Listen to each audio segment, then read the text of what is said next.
부흥이 여러분의 심령 가운데 영적인 생활 가운데 임하기를 주의 이름 축복합니다. 잠시 함께 기도하겠습니다. 여호와 아버지 하나님, 부흥의 불길을 이 교회 가운데 부어 주옵소서. 우리의 심령의 부흥이 시작되게 하여 주옵소서. 오늘도 진리의 말씀을 들고 단위에 섰사오니 부끄럽고 연약한 종의 모습은 십자가에 감추어 주시고 온전히 생명의 말씀, 권능의 말씀만 선포되게 하여 주옵소서. 주의 성령께서 각 심령들 가운데 한 영혼 한 영혼을 만나주시고 터치하여 주시며 그리하여 주의 말씀의 깊이를 깨닫게 하시고 지혜와 계시의 영으로 역사하사 우리의 심령이 예수 그리스도께 장성한 그 분량까지 이르게 되는 놀란 은혜 시간 되게 하여 주옵소서. 모든 것 여호와께 감사드리며 예수님의 이름으로 기도하옵나이다. 아멘. 찬양 중에 우리 예원이가 여기 와 있나? 네, 지난주에 예원이가 주일날 나왔어요. 그래서 부모님께 물었더니 아멘 하러 가자고 했다고 하더라고요. 네, 하나님의 전을 사모하는 그 어린 심령이 너무나도 귀여워서 제가 껴안고 축복하며 기도를 해주었는데 오늘도 나왔네요. 네, 주의 이름 축복합니다. 주의 전을 사모하는 모든 자들이 그렇게 그 사모함의 깊이가 더해가는 이제 이 가을 즈음이 되시길 주의 이름을 축복합니다. 말씀을 시작하기에 앞서 여러분들께 저를 좀 위해서 기도를 좀 해주십시오. 마음이 아직 가라앉지 않아서 제가 오늘 교회를 못 올 뻔했어요. 시간 안에 도착을 못할 뻔했어요. 딴 길로 헤매다가 2시간 걸려서 교회로 왔어요. 그래서 마음이 좀 분주합니다. 아직까지 설교를 듣는 중에 계속 기도를 좀 부탁드립니다. 여러분, 만일에 사람들이 여러분이 내게 이렇게 질문하면 여러분 뭐라고 대답하시겠어요? 당신은 누구십니까? 라고 물으면 뭐라고 대답하시겠어요? 저는 장로입니다. 저는 집사고 권사입니다. 저는 어느 회사의 사장입니다. 팀장입니다. 여러 호칭들이 있을 거예요. 그런데 그리스도 안에서 당신은 누구입니까? 라고 하는 물음을 다시 묻는다면 여러분은 어떻게 대답하시겠어요? 저는 이 물음에 관한 답을 오늘 말씀을 통해서 함께 찾고자 하는 것입니다. 내가 누구일까? 그리스도 안에서 나는 누구인가? 라고 하는 나의 정체성을 다시 한번 확인하는 시간이 되었으면 좋겠습니다. 오늘 성경 본문을 고린도전서 지난주와 똑같이 같은 본문을 읽고서 제가 지금 다음 절로 넘어가질 못하고 한 주 동안 또 묵상하면서 그리스도의 종이라고 하는 제목으로 잠시 여러분과 함께 또 은혜를 나누고자 하는데요.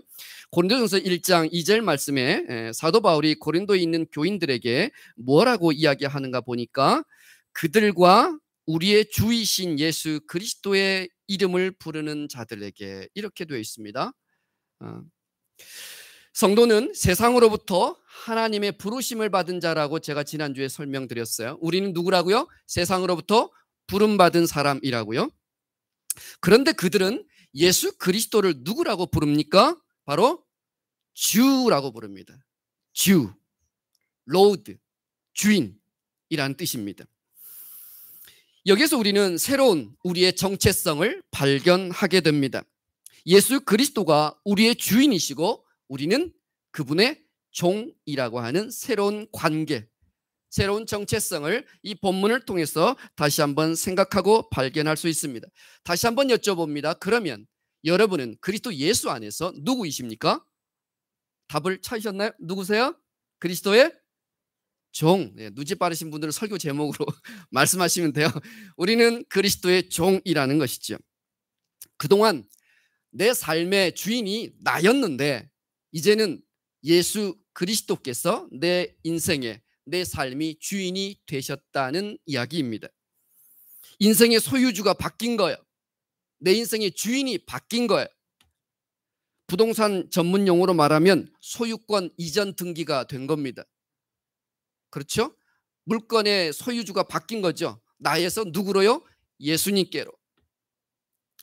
여러분에게 속한 모든 소유물의 계약자는 아마 여러분 이름으로 되어 있을 거예요. 그런데 진정 그 소유물이 다 여러분 것입니까? 아니면 예수님 겁니까? 이제는 나에게 속했던 내가 계약자에 있던 모든 그 부동산을 포함한 동산을 포함해서 나의 모든 재산과 소유는 이제 예수님 것이 되어버렸습니다. 여러분이 원하든 원하지 않든 그것은 이제 예수님 거라는 거죠. 왜냐하면 종들에게는 사유재산이 인정되지 않기 때문입니다. 로마서 1장 1절에는 이렇게 사도 바울이 본인을 설명해요. 예수 그리스도의 종 바울. 야고보서 1장 1절에 야고보 사도는 이렇게 이야기해요. 하나님과 주 예수 그리스도의 종 나 야고보. 베드로후서 1장 1절 시몬 베드로가 이렇게 본인을 설명해요. 예수 그리스도의 종 나 시몬 베드로. 유다서 1장 1절에 예수 그리스도의 종이요 야고보의 형제인 나 유다. 그들은 다 그리스도 예수 안에서 본인들이 그리스도의 종이라고 고백하고 있습니다. 우리는 본래 죄의 종이었어요. 하나님을 알지 못했을 때 하나님의 부르심을 받기 전까지는 고린도 도시에 살면서 그들과 함께 그들이 지었던 죄의 그 생활 가운데 우리도 그렇게 놓여 있었다 이 말입니다. 음행과 더러운 것과 호색과 또 우상 숭배와 주술과 원수 맺는 것과 분쟁과 시기와 분냄과 당짓는 것과 분열과 이단과 투기와 술 취함과 방탕함, 그것들이 우리가 하나님께로 부름받기 전의 상태였다는 겁니다. 요한복음 8장 34절 그 말씀에는 죄를 범하는 자마다 죄의 종이라고 이야기합니다. 로마서 6장 17절에는 너희가 본래 무엇이었다고요? 죄의 종이었다고요.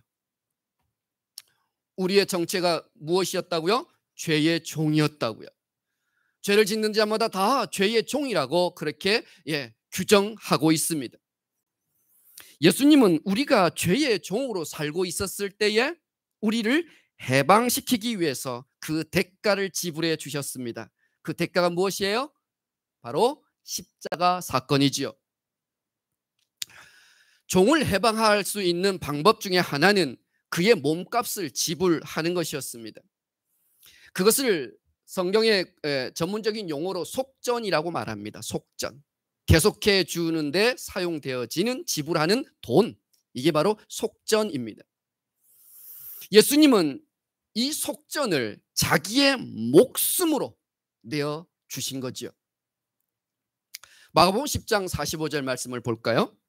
마가복음 10장 45절 말씀에는 인자가 온 것이 섬김을 받으려 함이 아니라 도리어 섬기려 하고 무엇을요? 자기 목숨을 많은 사람들의 무엇으로 주려 오셨대요? 대속물로 주려 오셨대요. 이 대속물이라고 하는 말은 헬라어로 리트론이라고 쓰였는데 이게 바로 속전이란 뜻입니다. 그러니까 예수님께서 이 땅에 오신 이유는 많은 사람들, 모든 사람들을 위하여 본인이 속전으로 되어주기 위해서 오셨다는 거예요. 다른 성경 번역에는 이렇게 번역되어 있어. 몸값으로 자기 목숨을 내어주러 오셨다. 예수님께서 우리가 죄인 되어 있었을 때에 죄의 종의 신분이었던 우리를 해방시키기 위해서 자유한 사람으로 만들어주기 위해서 속전, 몸값을 지불하셨는데 그 몸값이 뭐예요? 예수님의 십자가 사건이었다는 거예요. 성경은 분명히 그분이 속전으로 이 땅에 우리를 위하여 오셨다고 말씀하십니다. 에베소서 2장 7절 말씀, 그래서 이 말씀에도 우리에게 이렇게 증명합니다. 우리는 그리스도 안에서 그의 은혜의 풍성함을 따라 그의 피로 말미암아 속량 곧 죄사함을 받았다. 그의 피로 속량받았다는 거예요. 그의 피로 죄사함을 받았대요. 이 속량이라고 하는 말도 똑같은 말이에요. 몸값을 지불하고 죄인을 풀어주는, 주어서 자유인이 되게 한다. 이게 바로 속량이에요. 조선 후기에도 노비들이 자유인이 되게 하기 위한 그런 이 속량 제도가 제도화되어 있어서 그들도 그들의 몸값을 백냥을 지불하면 그들의 주인으로부터 자유한 그런 제도가 있었어요. 바로 우리는 예수 그리스도의 속량해 주시는 은혜로 죄의 종으로부터 자유하게 되었다는 겁니다. 할렐루야. 누가 지불하셨어요? 우리의 몸값을 예수님이 지불하셨대요. 어디에서요? 십자가에서요. 예수님이 우리의 몸값을 지불해 주셔서 우리가 죄의 종에서 자유하게 된 겁니다. 그래서 우리는 더 이상 마귀의 자녀가 아니라 하나님의 자녀가 된 것이고 주님의 소유가 된 것입니다.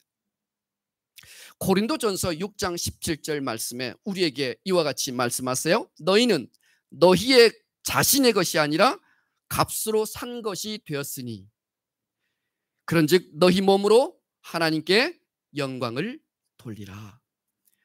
우리의 몸이 우리의 것이 아니라 누구의 것이래요? 하나님의 것이래요.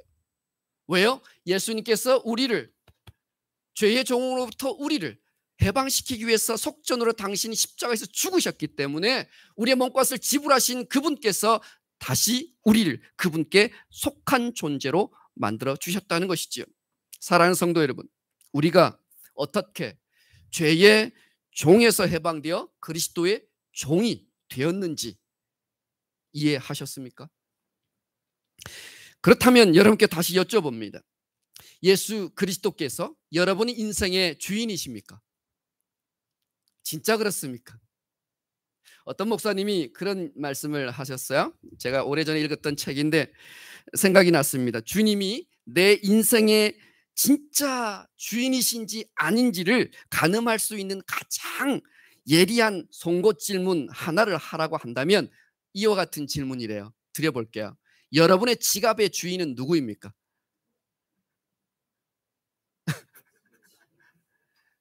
전신 권사님, 지갑의 주인은 장로님이신가요? 장로님 지갑의 주인은 누구세요? 우리 권사님들, 내게 있는 지갑에 들어있는 이 돈의 주인은 누구세요?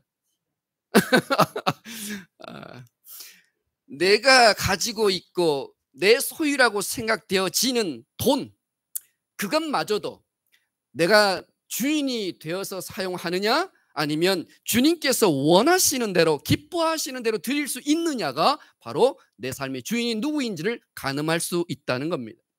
진정 저는 저와 여러분이 더 영적으로 성숙하고 믿음의 성장이 일어나서 내가 가지고 있는 지갑조차도 주님의 것임을 진정 고백할 수 있게 되길 주의 이름 축복합니다. 내가 가진 것이 다 주님의 것입니다. 주님, 이것을 제가 어디에다가 쓸까요? 누구를 구제할까요? 어떤 선교 헌금 어느 곳에 누구를 어떤 영혼을 구하는 것에 쓸 수 있을까요? 그렇게 질문하고 고백할 수 있게 되길 주의 이름 축복합니다. 그런데 말이죠, 세상은 더 많이 가지라고 말합니다. 더 많이 재물을 모으라고 우리에게 말합니다. 그래야 그 재물이 너를 지켜줄 수 있을 거라고 이야기하고 유혹합니다. 많은 사람들은 더 높은 지위와 더 높은 권력을 향해서 달려갑니다. 검은 돈이 거래됩니다. 안 걸리면 장땡, 걸리면 오리발. 더 높이 오르려고 상대방을 짓밟고 올라섭니다. 가짜 뉴스까지 동원해서 상대방을 딛고 승자가 되려고 합니다. 으뜸이 되고자, 최고가 되고자 그 모든 노력을 다 쏟습니다. 그래서 이 세상 천지는 불법과 불의로 가득 차 있습니다. 그리스도인들도 예외는 아니지요. 그것이 죄의 힘이요 악한 영들의 통치인 것을 자각하시길 바랍니다. 그런데 성경은 도리어 우리에게 종이 되라고 말씀하십니다. 이 명령은 세상적인 것들과 말씀이 뒤엉켜서 짬뽕이 되고 잡탕이 되어버린 우리 그리스도인들에게 매우 의미심장한 선언입니다. 너희는 그리스도의 종이 되라. 너희는 그리스도의 종으로 살아라. 종은 자유도 없고 자기의 소유도 없고 본인의 권리도 없습니다. 주인만 섬길 따름이요 오직 성실과 충성이 요구될 뿐입니다. 무엇을 섬기느냐가 그 사람이 누구인지를 잘 설명해 줍니다. 돈을 섬기고 돈의 마음을 빼앗기면 돈의 노예가 됩니다. 권력을 섬기고 권력에 빌붙으면 권력의 종이 됩니다. 술에 취해서 술에 무릎 꿇으면 알코올 중독자가 됩니다. 부처를 섬기면 불자가 되고 마호메트를 섬기면 무슬림이 됩니다. 누구를 섬기느냐 하는 것은 내가 누구이냐, 또 내가 어떤 사람이 되느냐를 결정해 줍니다. 한 청년이 소원을 들어주는 요술램프를 요행히 얻게 되었습니다. 그 청년에게는 3가지 소원이 있었습니다. 돈이 필요했고, 여자가 필요했고, 결혼을 해야 했습니다. 그래서 이 3가지 소원을 요정에게 말합니다.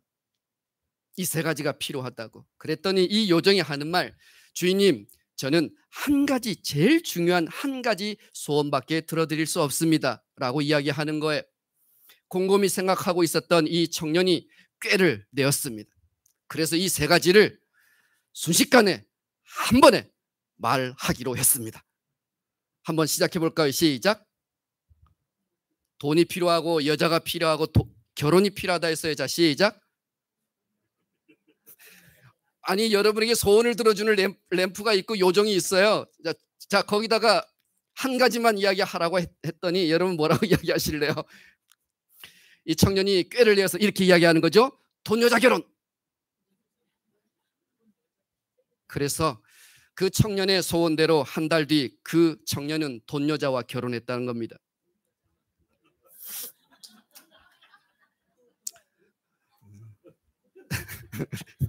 이해하셨어요? 네, 실상한 여자와 결혼했다는 거죠. 우리는 세상으로부터 부름을 받은 하나님의 교회가 되었습니다. 그렇다면 세상의 방식으로부터도 부름을 받았다는 것을 말합니다. 즉, 세상과 달리 사는 방식으로 우리는 부름을 받았다는 것이지요. 그것이 무엇입니까? 바로 그리스도의 종으로 사는 방식입니다. 그리스도 종으로 살아가는 것은 성도들에게 있어서 매우 아름다운 신비이며 축복입니다. 그것은 어둠으로 가득 찬 이 세상을 가로지르는 한 줄기 빛과 같습니다. 참 신자 그리고 참 교회가 걸어가야 할 유일한 길이 바로 그리스도의 종의 길입니다. 이것은 영적인 그리스도인들의 표지이기도 합니다. 사도 바울은 우리에게 시선을 그리스도에게로 향하게 합니다. 그리스도께서 나를 위해서 무엇을 해주셨는지, 그리고 우리는 무엇을 해야 하는지, 어떻게 살아야 하는지를 말해주고 있습니다. 빌립보서 2장 8절 말씀을 좀 함께 보기를 원하는데요. 한번 보세요. 한번 읽어보겠습니다. 시작. 너희 안에 이 마음을 품으라. 곧 그리스도 예수의 마음이니 그는 근본 하나님의 본체이시나 하나님과 동등됨을 취할 것으로 여기지 아니하시고 오히려 자기를 비워 종의 형체를 가지사 사람들과 같이 되셨고 사람의 모양으로 나타나사 자기를 낮추시고 죽기까지 복종하셨으니 곧 십자가에 죽으심이라. 아멘. 주님은 스스로 종이 되셔서 우리를 섬겨주셨습니다. 믿으십니까? 우리 주님은 스스로 먼저 종이 되셨어요. 주님은 말로 가르치지 않고 몸으로 손수 보여주셨어요. 말로 하는 것보다 몸으로 가르치는 것은 더 많이 힘든 법이지요. 더군다나 본인이 가지고 있는 권력과 본인이 가지고 있는 능력과 힘이 있음에도 불구하고 이것들을 다 포기하고 내려놓고 그렇게 남을 섬긴다는 것은 쉽지 않습니다. 승리하는 군대의 리더는 전장의 맨 앞에서 나를 따르라고 말합니다. 실패하는 군대의 리더는 맨 뒤에서 돌격 앞으로라고 말합니다. 이런 리더 밑에서 일하는 사람들은 그저 독재자와 명령꾼이 무서워서 복종할 따름입니다. 거기에는 존경도 없고 거기에는 감사도 없을 겁니다. 그러나 우리 주님은 자기를 완전히 비워 비참한 종의 형체를 가지셨을 뿐만 아니라 사람, 불완전하고 연약한 사람의 모양으로 우리 가운데 나타나셔서, 그것이 바로 성육신 사건 아닙니까? 그것이 바로 크리스마스 사건 아니에요? 그런데 거기에 멈추지 아니하시고 더 낮아지셔서 도리어 복종하시되, 어디까지 복종하셨다고요? 십자가에 죽으시기까지 복종하셨다고요. 세상에 어떤 신이 이렇게 할 수 있습니까? 어떤 신이 인간을 위해서, 불완전한 인간을 위해서 그렇게 자기 자신을 내어줄 수 있습니까? 우리 주님은 우리를 살리기 위해서 스스로 비천한 종이 되셨습니다. 비천한 종을 자초하신 그분이 오늘 우리에게 말씀하고 초대하고 계시는 거예요. 너희는 나의 종으로 살으라. 너희는 나의 종이 되라 라고 초대하고 계시는 거지요. 이것은 구속이나 협박이 아닙니다. 이것은 우리에게 명예요, 자랑이요, 축복입니다. 왜요? 그분과 함께 그 길을 갈 수 있으니까 말이죠. 왜요? 주님께서 먼저 그 길을 가셨으니까요. 그리고 그 길 가운데서 주님께서 우리를 그의 종으로 초대하고 계시니까요. 두 번째, 주님은 베스트한 주인이셨습니다. 우리는 수지 맞은 종이에요. 왜 그런 줄 아십니까? 당시 1세기 노예들은요, 전적으로 그들의 주인이 누구냐에 따라서 그들의 삶의 질이 결정되었습니다. 생각해 보세요. 종이 섬기고 있는 그 주인이 친절하고 존경받는 사람이고 명망이 있고 능력이 있는 사람이라면 이 노예는 의식주를 걱정할 일이 전혀 없지요. 다만 신실한 노예로 성실히 주인을 위해서 일하면 될 뿐이에요. 그런데 거꾸로 그가 섬기는 주인이 말이죠, 포악하고 그리고 신경질적인 주인이라고 한다면 이 노예는 매일같이 매질을 당할 거예요. 폭압과 학대가 아주 비참한 지경까지 이르게 될 거예요. 그런데 천만다행으로 우리 주님은 어떤 분이세요? 마음이 온유하고 겸손하다고 말씀하세요. 마태복음 11장 29절 말씀을 함께 읽어보겠습니다. 마태복음 11장 29절 시작. 나는 마음이 온유하고 겸손하니 나의 멍에를 메고 내게 배우라. 그리하면 너희 마음이 쉼을 얻으리니 이는 내 멍에는 쉽고 내 짐은 가벼움이라 하시니라. 아멘. 우리 주님은 마음이 온유하고 겸손하시대요. 우리 주님은 폭군이 아니세요. 우리 주님은 인색하지도 않으세요. 우리 주님은 강팍하지도 않으세요. 우리 주님은 교만하시지도 인색하시지도 않습니다. 주님은 오직 온유와 겸손 그 자체이십니다. 폭력과 갑질이 흔한 계급사회, 상하관계, 상명하복 관계에서 온유와 겸손의 성품을 지닌 주인을 만난다는 것은 수지 맞는 장사이지요. 얼마나 직장에서 갑질이 심합니까? 가스라이팅 또는 괴롭힘 등등 사건, 사고, 고발, 이 정보가 장난이 아니죠. 더군다나 우리 주님은 당신의 멍에를 함께 매라고 말씀하세요. 여러분, 이 멍에를 함께 맨다는 뜻이 무슨 뜻인지 아십니까? 제가 우리 아들에게 물어봤어요. 언젠가 너 멍에가 뭔지 아니? 라고 물었어요. 지금 중학생이니까요. 고등학생이 됐네요. 그랬더니 아이가 멍에를 알까요, 모를까요? 우리 한나 권사님들 손주들 만나면 너 멍에 아니라고 물어보세요. 아마 모를걸요. 그냥 사회책에서나 한번 보고 지나갔을 법한 농경사회에서나 볼 수 있는 도시 아이들은 이 멍에를 볼 수가 없죠. 그런데 팔레스타인 지역, 성서시대의 배경이 되고 있는 팔레스타인 지역에서 이 멍에는요, 소 2마리에다가 하나의 멍에를 매어서 묶어가지고 밭을 가는 것이 기본입니다. 그러니까 옆에 짝을 잘 만나면, 함께 한 결의로 짝을 잘 만나면 다행인 거죠. 예수님께서 이 비유의 말씀을 하실 때는 바로 이것을 배경에 두고 염두에 두고 하신 말씀이신데, 보통은 팔레스틴에서 이 2마리의 소를 한 멍에 지우고 밭을 갈 때에는 잘 길들여진 어미소와 그리고 천방지축인 애기 소를 옆에 함께 묶어서 이 쟁기질을 하는 법이에요. 그것이 일반적이에요. 그러니까 예수님께서 멍에를 지라 말씀하셨을 때는 주님께서 직접 그 멍에를 질 테니 너가 내 곁에서 나만 따라오라고 하는 그 약속의 말씀이 묻어 있는 거예요. 청중들은 주님께서 이 멍에의 비유를 말씀하실 때 분명 그걸 알아차렸어요. 내 멍에를 메라고 말씀하시는 주님은 우리에게 무거운 짐을 혼자 짊어지고 가라고 하신 말씀이 아니라 내가 그 짐을 질 테니 너는 내 곁에서 나만 따라오면 돼라고 하는 말씀인 거예요. 비우고 낮추고 섬기는 종이 오히려 더 으뜸이 되고 높아지는 줄 믿으시기 바랍니다. 주님은 새로운 혁명적인 종의 윤리를 우리에게 가르치신 거예요. 마가복음 10장 44절을 한번 볼게요. 마가복음 10장 44절에 주님께서 이렇게 말씀하면 읽어보기 시작. 너희 중에 누구든지 으뜸이 되고자 하는 자는 모든 사람이 종이 되어야 하리라. 아멘. 으뜸이 된다라고 하는 으뜸의 의미는요, 높은 사람이에요. 그리고 유력한 사람이에요. 그리고 지도자를 의미해요. 그리고 사람들의 마음을 얻어 주인이 된다는 것을 의미하는 거예요. 내가 높은 사람이 되고 내가 유력한 사람, 지도자가 되고 진정한 존경받는 주인이 되는 비법과 방법이 무엇이냐고요? 바로 종으로 모든 사람을 섬기어야 한다는 거예요. 많은 사람들은 본인이 더 높은 자리에 오르기 위하여 사람들을 또는 부하 직원들을 윽박지릅니다.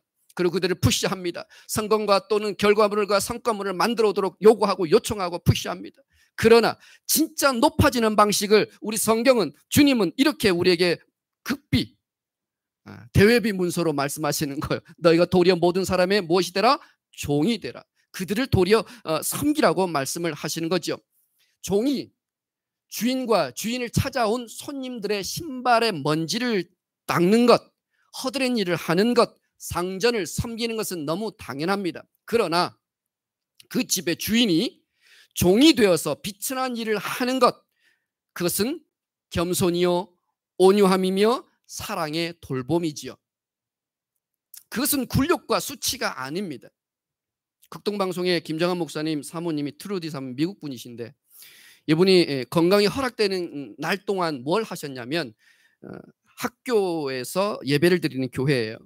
학교 건물에 있는 화장실을 매일같이 그렇게 청소를 하셨어요. 이사장님 사모님이 매일같이 화장실 청소를 하는 거예요. 그런데 그 모습을 본 많은 교직원들이 그 트루디 사모님에게 청소부라고 이해할까요? 여전히 그분은 지체 높으신 이사장님의 사모님이죠. 그런데 그 사모님이 왜 그렇게 하셨을까요? 그리스도의 종의 마음을 가지고 그렇게 섬겼던 것이죠. 바로 여기에서 그리스도의 종들의 진정한 자유가 있습니다. 지시와 명령 앞에서 굴종한 것이 아니라 도리어 자발적으로 그리스도의 사랑을 실천한 것이므로 그 사람은 더 이상 종이 아니지요. 자유한 겁니다. 하급 직원이나 신입 직원, 직책과 직급과 계급을 가지고 또는 을의 신분에서 섬긴 게 아니고 그리스도의 종의 신분으로 섬긴 것, 그것이 바로 그 사람이 으뜸이 되는 비결이라는 겁니다. 서리 집사님, 안수 집사님, 장로님, 권사님 또는 교회의 연장자들이 여러분을 섬길 때 그것은 그들의 직분과 직급으로 섬기는 게 아니고 그리스도의 종의 신분으로 섬긴다고 한다면 그 사람보다 더 큰 사람은 없다는 말씀입니다. 우리가 누군가를 섬길 때 그리스도의 종의 신분을 가지고 그 정체성을 가지고 주님처럼 섬기는 여러분이 되시길 주의 이름 축복합니다.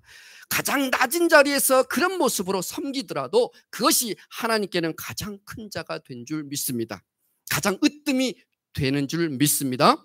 실제로 하나님은 그렇게 십자가에서 죽으신 예수 그리스도를 가장 으뜸이 되게 하셨고 최고의 높은 자리에 앉게 하셨다고 빌립보서 2장 9절에 말씀하십니다. 마지막입니다.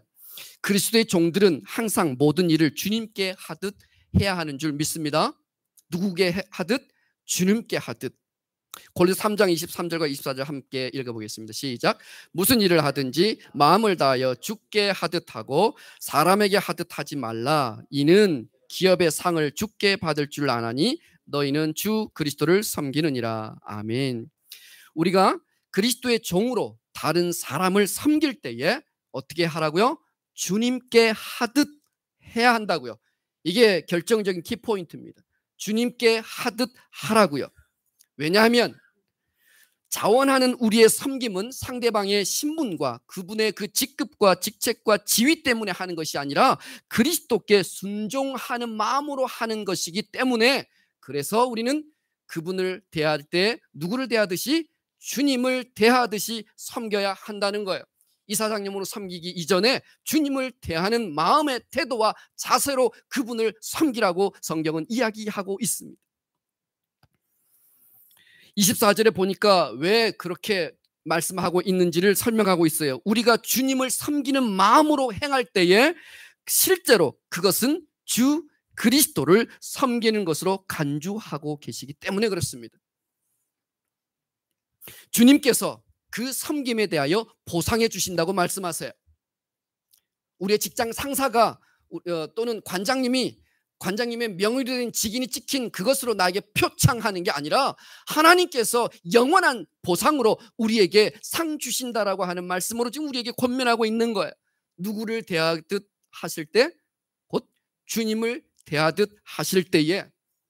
그러므로 여러분, 여기 직장인들이 많으신데요, 여러분께서 부장님을 만나고 또 원장님을 만나고 관장님을 만나고 대표이사님 만나실 때 어떤 자세로 하시면 돼요? 주님을 대하듯이 섬기는 마음으로 겸손히 온유함으로 그분을 섬기십시오. 그러면 하나님께서 여러분을 높여주실 것입니다. 그러면 하나님께서 여러분에게 보상하실 것입니다. 그리스도의 종으로 살아가는 신비가 바로 여기에 있습니다. 남을 섬기고 어떤 일을 할 때 주님을 섬기는 마음으로 행하면 그것이 주님을 섬기는 것이 됩니다. 또 주님께서 그 일에 반드시 보상해 주신다고 말씀하십니다. 그것이 바로 등가 비례의 법칙이에요. 내가 더 섬기면 섬길수록, 더 많은 것들로 드리면 드릴수록 주님께서는 더 많은 것들로 우리에게 똑같이 갚아주신대요. 여기에서 우리는 비밀을 알아차려야 합니다. 신앙생활의 비밀을 알아차려야 해요. 뭐예요? 우리는 더 자발적으로 더 많이 섬겨야 합니다. 믿습니까? 왜요? 어느 곳에 있든지 어느 직장이든지 어떤 직책과 지위에 있든지 그것은 주님을 섬기는 일이기 때문에 그렇습니다. 그렇게 주님을 섬기는 일이 될 때 결국 누가 부요해집니까? 내가 부요해지는 것이죠. 이게 바로 성경의 원리입니다. 그리스도께서 우리를 그리스도의 종으로 부르신 이유, 그것이 우리를 속박하고 구속하는 것이 아니라 우리에게 명예의 축복이 되는 이유가 바로 거기에 있는 거예요. 성도 여러분, 주님은 오늘도 그리스도의 종으로 여러분을 부르고 계십니다. 많은 성도들은 교인이 되었지만 그리스도의 종은 되지 못했습니다. 왜냐하면 돈과 권력과 명예와 인기와 학벌과 지위를 내려놓지 못하기 때문입니다. 그것이 내 삶의 행복을 가져다 준다고 생각하는 거지요. 어느 정도는 맞습니다. 그러나 결국은 다툼과 허영과 원망과 시비를 낳을 뿐입니다. 주님은 반대로 십자가를 선택하셨습니다. 주님은 반대로 많은 사람들을 섬기는 것을 선택하셨습니다. 스스로 비천한 종이 되셨습니다. 그리고 그 길을 묵묵히 걸어가셨습니다. 세상은 그를 바보라고 조롱합니다. 침을 뱉고 저주받은 자라 욕을 했습니다. 그러나 하나님은 그를 이 땅 가운데 가장 높이 올려주셨고 그를 명예롭게 하셨고 모든 인류가 구원받을 만한 그런 가장 뛰어난 이름을 예수 그리스도께 부여해 주셨습니다. 모든 만물들로 하여금 그들의 입으로 예수를 주라고 시인하게 하셨습니다. 세상 마지막 끝날에 주님께서는 그들 모든 만물들 위에 심판주로 오셔서 그들을 심판하시게 되실 것입니다. 그러므로 진정한 승자는 누구입니까? 명예를 쫓던 사람입니까? 더 높이 올라가려고 발버둥 쳤던 사람들입니까? 아니면 되려 섬기는 자들입니까? 그리스도께서 우리를 당신의 종으로 초대하고 계십니다. 더 움켜쥐고 높아지려는 그런 신앙생활을 멈추고 이제는 그리스도의 종으로서 더 많은 사람들을 주의 이름으로 주님을 대하듯 섬기는 저와 여러분이 될 수 있기를 축복합니다. 그것이 진정 승리하는 것이요, 그것이 진정 으뜸이 되는 일이요, 그것이 진정 존경받는 리더의 모습이며 하나님께서 인정하시는 그리스도의 종들임을 저는 믿습니다. 저와 여러분이 꼭 그리스도의 아름다운 신비한 종들로 마땅히 살아가게 되기를 주의 이름 축복합니다. 함께 기도하겠습니다. 여호와 아버지 하나님, 우리의 신앙생활을 다시 한번 말씀 앞에서 점검합니다. 섬기는 것보다 섬김을 받으려 했음을 고백합니다. 그러나 주님께서 먼저 종으로 우리를 섬겨주시고 우리를 살려주시고 모든 인류 가운데 주가 되어주신 것처럼 우리가 그리스도의 종으로 마땅히 주님을 따르며 살아가게 하옵소서. 주님의 그 멍에를 함께 메어 순종하며 살게 하여 주옵소서. 내 멍에는 쉽고 내 짐은 가볍다 하신 그 진리의 말씀을 우리 모두가 함께 깨닫게 하시고 터득하게 하셔서 기꺼이 주님의 종으로 사는 것이 기쁨이요 만족이 되며 이것이 내 인생의 명예인 것을 감사로 고백하는 하나님의 거룩한 백성들이 다 되게 하여 주옵소서. 감사함이 예수님의 이름으로 기도하옵나이다. 아멘.